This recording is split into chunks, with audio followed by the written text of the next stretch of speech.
What's going on? Dice here, just shooting into a quick video. I'm here at Oak's apartment in a fucking spa bar on a rooftop.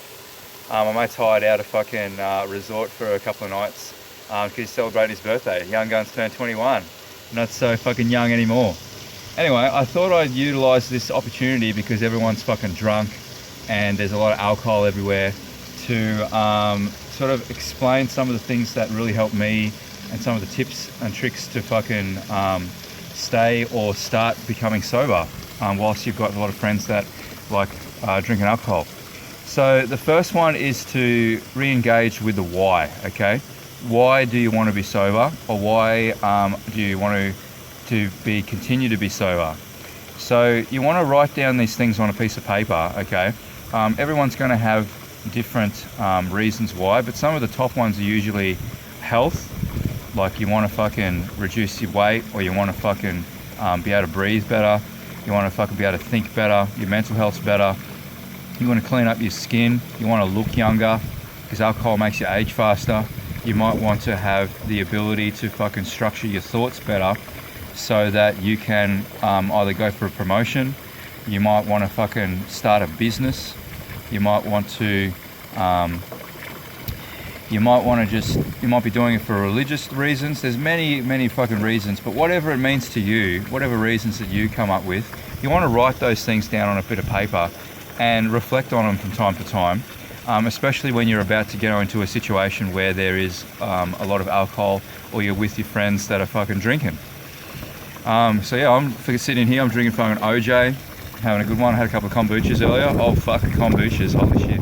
Anyway, so yeah, what's it gonna do? It's gonna provide you with a little bit more motivation and a little bit of structure later down the road, which we'll get into, and how to talk to your friends that are like in a social environment on why you're not drinking.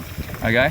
Fortunately, I'm at a stage now where people fucking don't actually ask why I don't drink, because I've kind of already explained to them, or they kind of just got to the point where they've accepted me into a certain friend circle as that fucking weird dude that doesn't drink. And that's kind of like where you want to go with it. You want to get to the point where you're like confident you're not drinking, you're not trying to boost your own ego, you're not trying to fucking shame other people. It's very important that you don't shame other people for drinking, because then in the same thing goes backwards, is that like they're not going to shame you for not drinking. So you want to create this sort of environment where there's no judgment. Okay, so yeah, just to recap, first thing is like you'd want to re-engage with the why. All right. So the next thing I wanted to point across is more to do with preparation. Okay, so one of the examples that I use is like before, if you know you're going to a house party and you know there's going to be alcohol, or you're coming to like a rooftop party or whatever you're doing, it'd be important to go out and buy some non-alcoholic beverages before you actually rock up to the party.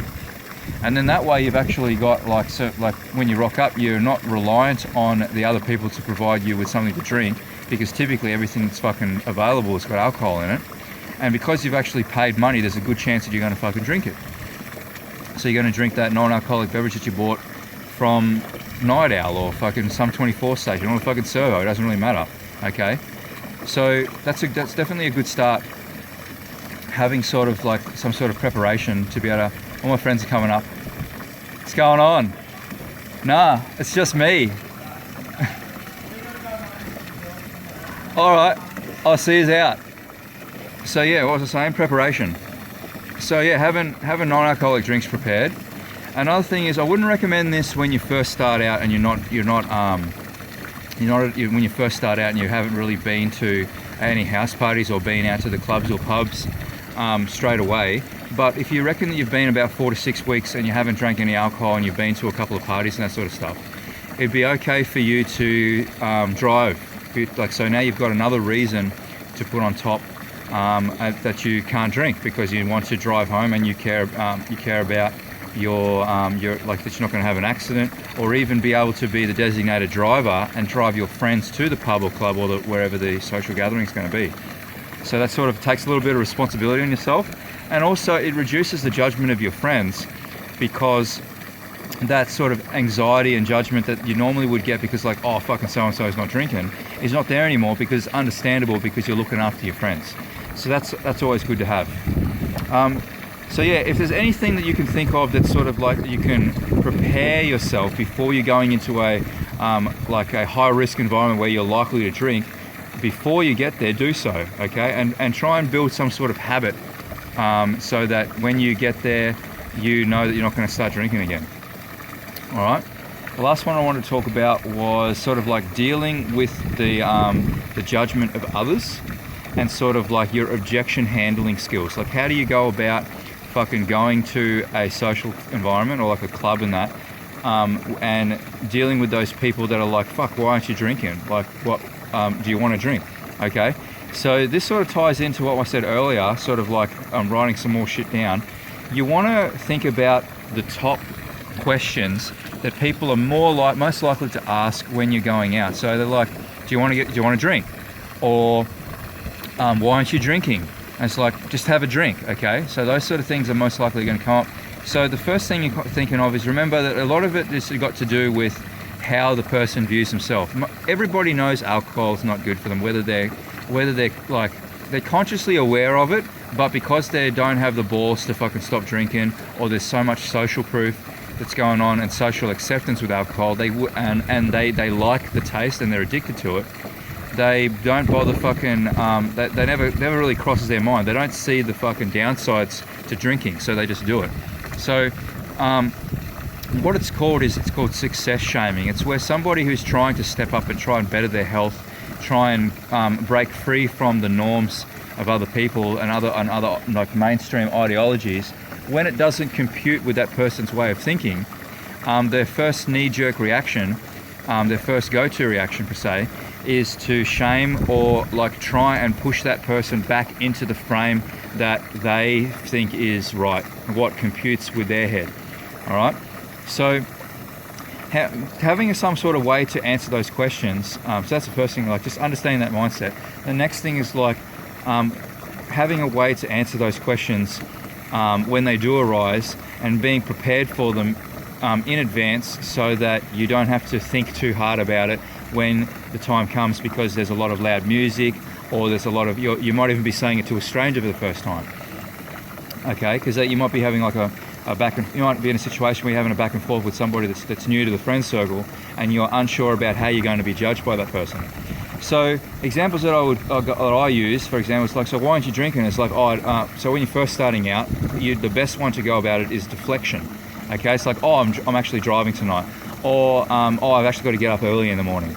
When you're first starting out, okay, the easiest one to do is deflection, because at that stage you don't really have the full self-confidence to go, I don't drink, or I'm actually on a diet, or like, oh no, I'm actually coming up fucking 1 or 2 years sober, and or whatever it is, and you're actually proud to be sober. So you can't, that's that early stages, you don't actually know how it sort of sits with you, because you've been getting drunk with your friends for so long. Okay. But as you progress, you'll become more and more confident and aware about how other people think about sobriety, and you'll be able to find a default line that you say that suits you. Okay. So, and then the other thing is like what to do in situations where like people are actively pushing alcohol. It's like, man, I just fucking bought a bottle for you. We're going to get drunk with the boys, you know. So like, you just say, like, or even a girl might even, like, you're talking to this cute chick at the bar, and you fucking want to. She's really not really cool chick, and she's offering to buy you a drink. So how do you get it out of that situation? So you kind of basically got to say, hey, thanks. Basically, first be appreciative.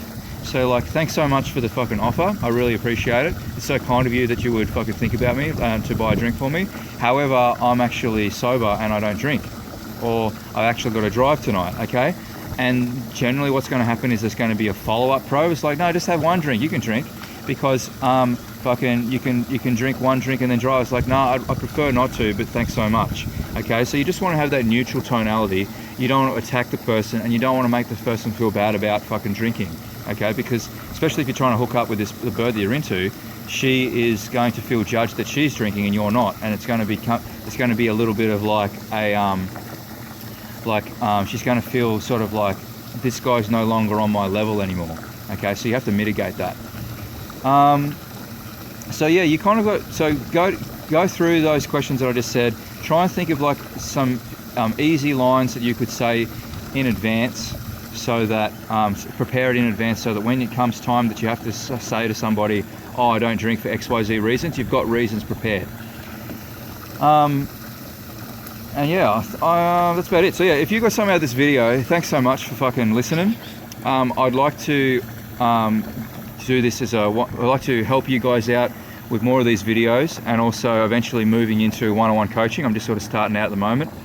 When I talk one-on-one coaching, I've got a proper system that I go through, and questions that I ask, and certain things that you can do around the house that reduces your chances of fucking relapsing with drinking, and things that just generally help me. So I hope that you got some of this video. If you like this video, fucking comment, like it, and follow if you haven't already done so. And yeah, thanks so much, and talk to you guys soon. Send me a DM if you want.